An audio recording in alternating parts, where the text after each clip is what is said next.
Bonjour tout le monde, c'est Pamela, bienvenue sur ma chaîne YouTube. J'espère que vous allez tous très bien et que votre rentrée s'est bien passée. Moi je vais toujours très bien, il n'y a pas vraiment de changement particulier, toujours très occupée au travail, toujours dans la chaleur, même si maintenant le matin et le soir il fait relativement frais, donc c'est beaucoup plus agréable pour dormir.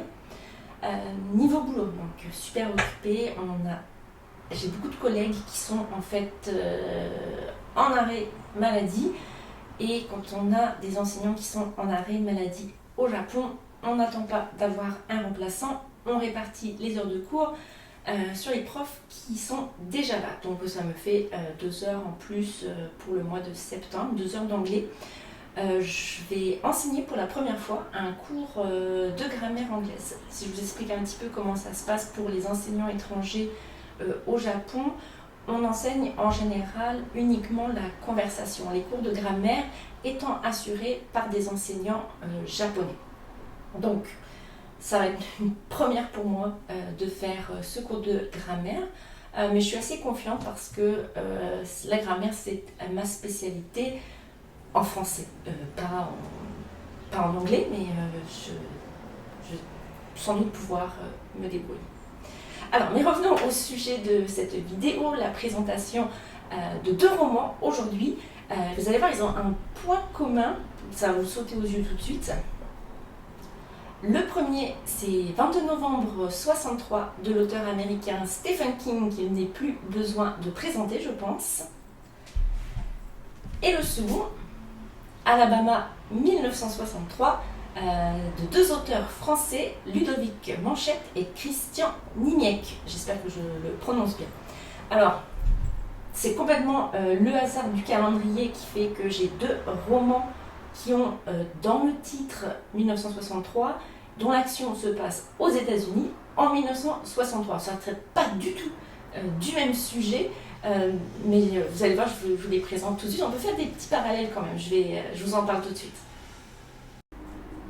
22 novembre 1963, c'est la date de l'assassinat du président américain John Kennedy, dont nous voyons la silhouette ici sur la couverture. Dans ce roman, on va suivre Jack Epping, un professeur d'anglais de l'année 2011, qui va voyager dans le temps et justement tenter d'empêcher cet assassinat. Pour Jack, tout commence avec une révélation, celle d'un restaurateur qu'il connaît, qui s'appelle Al Templeton, qui lui révèle qu'il a découvert un passage qui le ramène à l'année 1958. Al a fait plusieurs allers-retours dans le passé jusqu'à ce qu'il se décide à un moment de vivre dans le passé et d'aller jusqu'en 1963 pour tenter d'empêcher l'assassinat de Kennedy et par là même essayer d'empêcher la guerre du Vietnam et la mort de milliers de jeunes Américains. Sauf que Al, c'est un gros fumeur, il a chopé un cancer des poumons et il ne peut pas mener à bien sa mission de sauvetage de Kennedy. C'est pour ça qu'il demande à Jack de le faire à sa place. Évidemment, Jack il est un petit peu dubitatif, il ne croit pas trop à cette histoire de retour dans le passé, mais il va quand même emprunter le passage que Al lui désigne et il va réaliser qu'effectivement, il se retrouve bien en 1958. Donc il revient, il discute avec Al et puis il tergiverse un petit peu. Est-ce que c'est pas quand même une trop grosse mission? Sauver Kennedy quand même, c'est assez incroyable. Et puis quel impact surtout ça va avoir sur le présent, sur l'année 2011. Donc pour se donner un petit peu une idée de ce qu'il attend, Jack va décider de sauver une famille, la famille Dunning. C'est la famille du concierge du lycée qui a été assassiné, puisque le père de famille a assassiné la mère et les enfants. Seul un des fils, Harry, a survécu. Il en est resté quand même estropié et il est devenu le gardien du lycée. Donc Jack se dit, moi je vais sauver la famille Dunning, je vais changer le futur de Harry. Ce sera plus Harry le mec qui boite et qui n'est pas capable d'apprendre à lire et à écrire, etc., etc. Et donc Jack il va se rendre compte en essayant de faire ça que, comme Al l'avait dit, le passé ne veut pas être changé et il met souvent des bâtons dans les roues des gens qui essayent de changer le cours des choses. Néanmoins, après beaucoup de difficultés, Jack parvient à sauver la famille de Ning. Il revient en 2011 pour voir un petit peu l'effet de ce qu'il a accompli dans le passé. Et malheureusement, il y a eu un petit effet inattendu sur Harry. Donc, je ne vous en dis pas plus, vous le découvrirez si vous décidez de lire ce livre. Al décède de son cancer des poumons et Jack décide alors de reprendre sa mission. Il refait tout ce qu'il a à faire, il sauve la famille de Ning. Ensuite, il se lance sur les traces de Lee Harvey Oswald, qui est le tueur présumé de Kennedy. Alors pourquoi est-ce qu'il fait ça ? Il fait ça, il veut s'assurer en fait, Jack, d'avoir des endroits où crécher, pas très loin de chez les Oswald, pour pouvoir les espionner, pour s'assurer d'un, que c'est bien lui le tueur de Kennedy, et deux, vérifier s'il n'avait pas des complices. Il ne voudrait pas tuer un innocent ou par exemple s'il tue Oswald, qu'il y en a un autre par derrière qui tue quand même Kennedy. Avoir fait tout ça pour rien, ce serait quand même embêtant. Sauf que l'assassinat de Kennedy a lieu en 1963, Jack arrive lui en 1958, il a donc 5 ans à vivre dans le passé. Et donc, il s'installe dans une petite ville du Texas bien sympathique qui s'appelle Jody, une petite ville où il va vivre sa vie tout pépère. Il va trouver un boulot d'enseignant d'anglais dans un lycée, exactement ce qu'il faisait en 2011. Il va se faire des amis, il va s'intégrer dans la communauté et, plus que toute autre chose au monde, il va rencontrer l'amour de sa vie en la personne de la secrétaire du lycée, la jeune et belle Sadie. Ils sont heureux, ils vivent ensemble, mais quand même, Jack a toujours sa mission à accomplir et 1963 arrive à grands pas. Est-ce qu'il parviendra à empêcher l'assassinat de Kennedy? Et s'il y parvient, comment est-ce que le présent va en être impacté? C'est tout l'enjeu de notre histoire. Alors, je vais vous parler un petit peu de mon avis pour ce roman. Si vous avez déjà vu certaines de mes vidéos, vous devez sans doute savoir que je suis une inconditionnelle de Stephen King, mais du Stephen King du XXe siècle et pas du XXIe siècle. Voilà, j'ai souvent été très très déçue par ses plus récents romans. Malheureusement, ça a été le cas avec celui-ci aussi. Alors, qu'on soit bien clair, ce n'est pas du tout un mauvais roman. Je pense que c'est un très bon roman. Sauf que moi, je suis habituée à de l'excellent roman de la part de Stephen King. Et là, je n'ai pas trouvé ça. Ma principale déception vient du fait que ce n'était pas vraiment ce à quoi je m'attendais, puisque toute la partie qui concerne le plan pour empêcher l'assassinat de Kennedy, ça tient finalement sur très peu de pages. On a un roman qui fait plus de 1000 pages quand même, vous voyez, c'est un énorme pavé, c'est incroyable. Mais cette histoire d'empêcher l'assassinat, elle dure trop peu longtemps. Non, l'histoire principale, c'est plutôt la vie pépère d'un homme blanc dans les années 60, d'un homme nostalgique de ces années-là, où effectivement il y a des usines qui polluent et ça pue, mais la bouffe elle est bien meilleure, les voitures elles sont beaucoup plus jolies, etc. etc. Voilà, donc c'est le mec, il va rencontrer une copine, ils vont tomber amoureux, ils vont faire l'amour, ils vont dîner ensemble, ils vont vivre leur vie pépère, mais moi j'en ai rien à foutre, ça ne m'intéresse pas la vie de ces gens-là. Moi je veux savoir comment il va faire pour empêcher cet assassinat, est-ce qu'il va y parvenir et quel va être l'impact sur le présent. Et ça, c'est seulement, malheureusement, quelques centaines de pages sur un roman qui en compte plus de 1000. Donc forcément, j'étais très très déçue. J'ai pas spécialement aimé le personnage de Jack, que j'ai trouvé beaucoup trop lisse. Voilà, et c'est un formidable professeur d'anglais, tous ses élèves l'adorent, il fait beaucoup de choses pour la communauté, tout le monde l'aime bien, il tombe amoureux de Sadie. Sadie aussi m'a énervée, comme tous les personnages féminins chez Stephen King qui ont une relation amoureuse avec le héros. Je pense par exemple à Suzanne, je crois que c'est Suzanne, dans Salem, ou encore Fran dans Le Fléau. Je ne sais pas pourquoi ces personnages féminins m'agacent, et Sadie était aussi agaçante que les deux que je viens de vous citer. Par exemple, ce sont des filles qui ricanent pour un rien, qui ne peuvent pas contenir un fou rire, alors qu'a priori il n'y a rien de tordant là-dedans.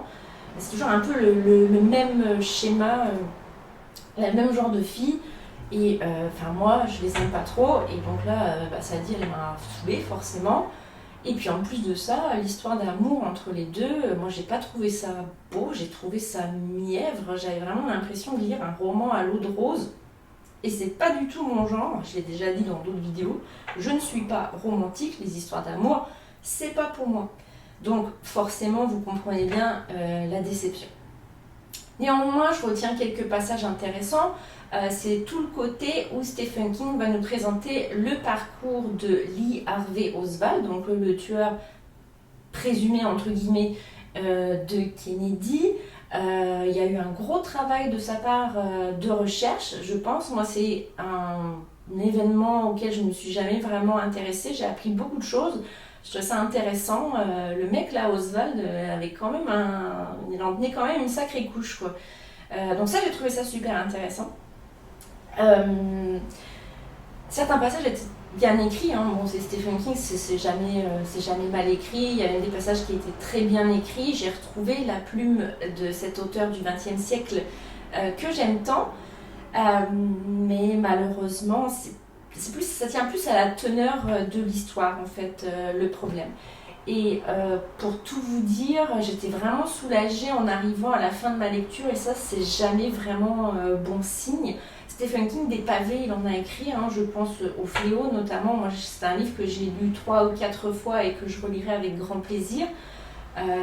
Malheureusement, celui-ci, 22 novembre 63, je ne le relirai pas, quoi. Donc c'est dommage.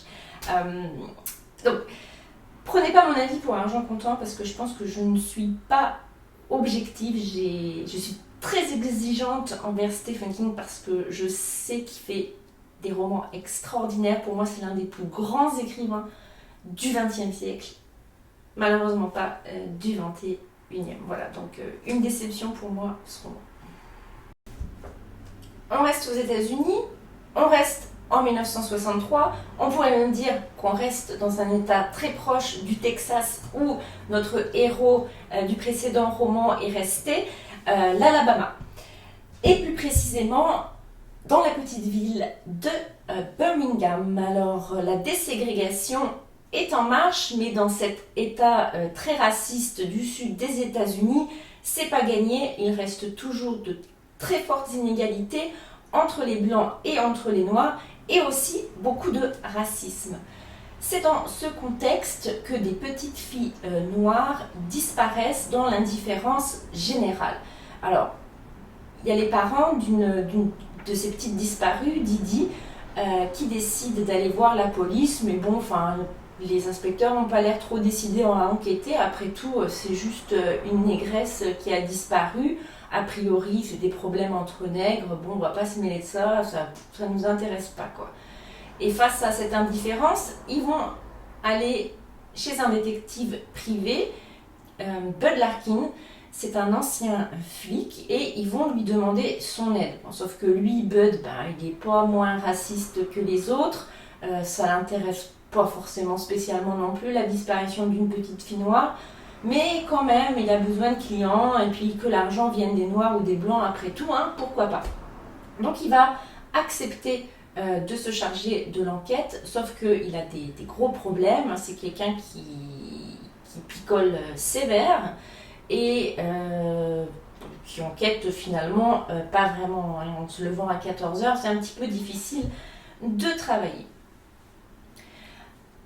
Un jour, Adela Cobb, une jeune femme de ménage, une trentenaire, déboule chez Bud Larkin pour faire le ménage alors qu'il n'avait rien demandé. A priori, c'est ses anciens collègues de la police qui ont voulu lui faire une petite blague en lui envoyant une négresse. Alors c'est pas le mot que j'emploie, je vous dis tout de suite, ce sont les personnages qui parlent comme ça.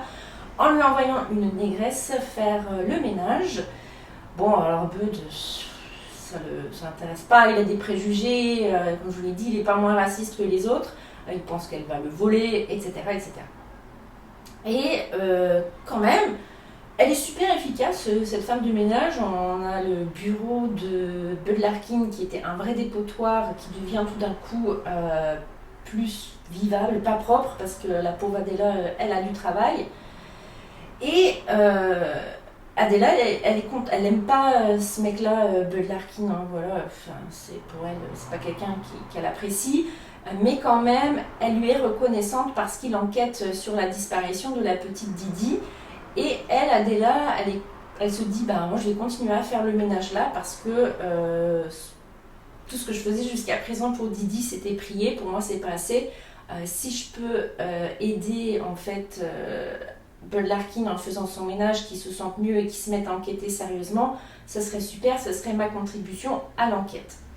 Bud, finalement, il va commencer à enquêter au bout d'un certain temps, il va se lever de son canapé, mais comme il doit enquêter dans les quartiers noirs et qu'il est blanc, personne ne veut lui ouvrir la porte et personne ne veut lui dire évidemment quoi que ce soit. C'est là que Bud a l'idée d'utiliser sa femme de ménage, Adela.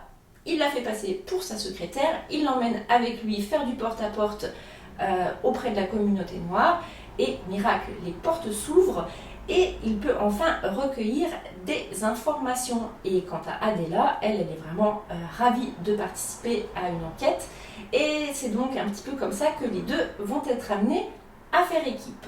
Voilà, alors pour le reste, je ne vous en dis pas plus. Alors, sur le papier, ce roman, il avait tout pour me déplaire. Voilà. Il est resté longtemps dans ma pile à lire un petit peu à cause de ça. Il avait tout pour me déplaire parce que déjà, on a un personnage principal qui est assez caricatural, le détective privé, ancien flic qui picole, c'est du vu et revu.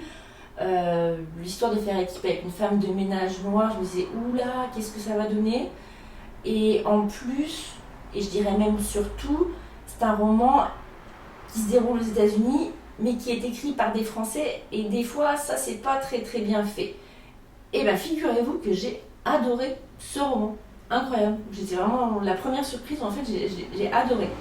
Alors, qu'est-ce que j'ai adoré? Principalement, ce sont justement ces personnages. Alors, oui, Bud Larkin, c'est une caricature de détective privé, mais c'est aussi un personnage qui va évoluer. Alors, il ne va pas devenir antiraciste tout d'un coup, mais il va quand même considérer les personnes noires qui vivent dans sa communauté comme des personnes dignes de respect et dignes d'intérêt.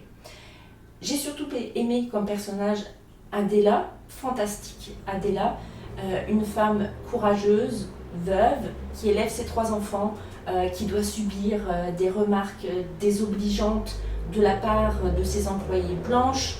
C'est vraiment quelqu'un qui est très courageux. Elle n'est pas parfaite, c'est pas une sainte Adela, mais quand même elle est vraiment impressionnante. Et puis c'est aussi un personnage qui évolue notamment au contact de Bud Larkin. Adela va décider d'apprendre à lire et elle va faire énormément d'efforts, sa fille va l'aider, etc. etc. J'ai beaucoup aimé aussi tout ce qui a trait à la déségrégation. On est vraiment à la veille de la proclamation des droits civiques aux États-Unis.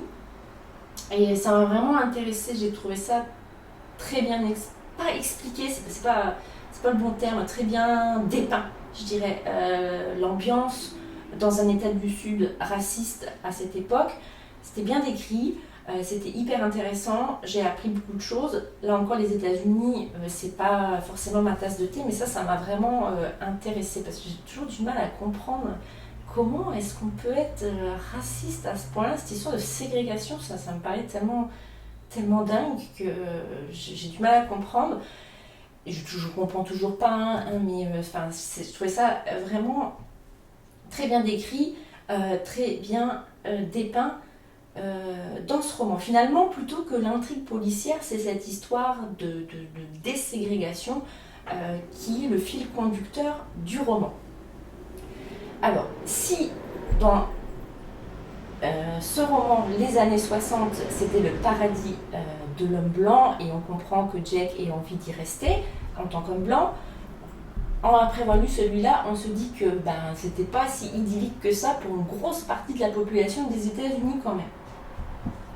Alors, j'ai adoré, voilà, tout simplement, c'est vraiment génial, je me suis bien amusée. On va trouver un petit bémol parce qu'il en fait toujours, évidemment, le personnage de Bud qui passe plus de temps à picoler qu'à enquêter. Moi, ça m'a un petit peu inquiétée à un moment donné. Je me suis dit, mais l'enquête, elle avance pas, le mec, il fait rien du tout, en fait. Et puis, finalement, après, tout s'est arrangé. Au niveau du coupable, c'est pareil, il n'y a pas vraiment d'originalité là-dedans, mais c'est compensé quand même par une fin que j'ai trouvée audacieuse.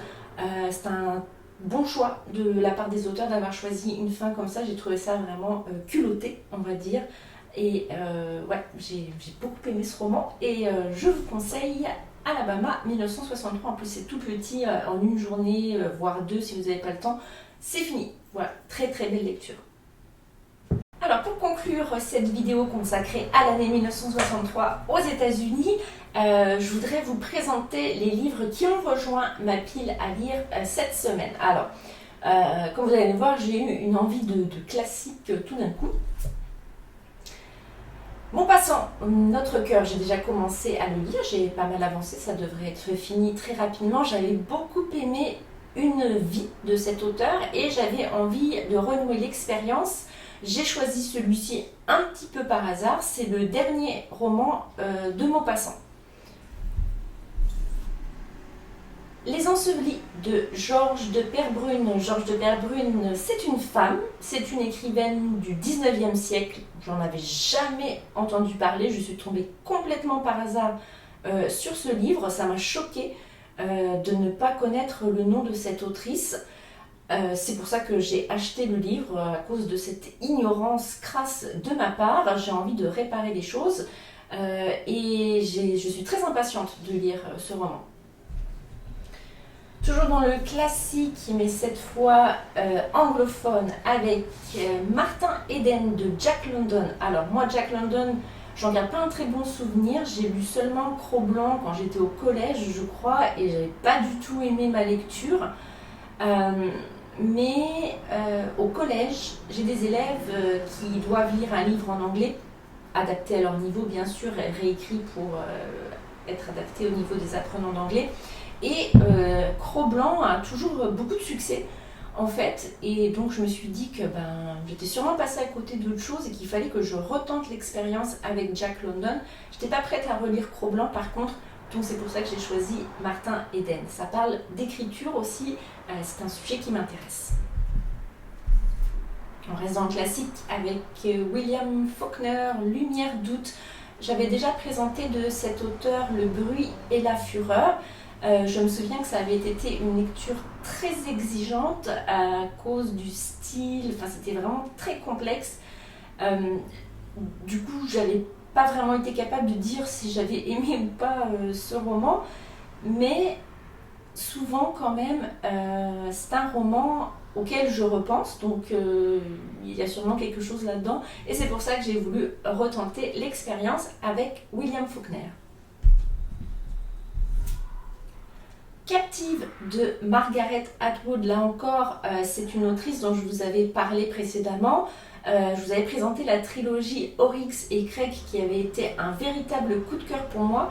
Donc j'avais vraiment très envie de relire du Margaret Atwood, mais j'avais pas envie de lire La Servante écarlate, donc j'ai choisi Captive. Voilà. Blizzard de Marie Vintra. Alors comme Alabama 1963, c'est un roman qui était dans ma liste d'envie depuis pas mal de temps et puis que j'ai pas mal hésité à acheter, puis je me suis dit allez hop, on va le tenter. J'espère qu'il aura le même destin que Alabama 1963. En tout cas, il n'est pas très épais, je m'attendais à un pavé, mais pas du tout en fait. On va bien voir.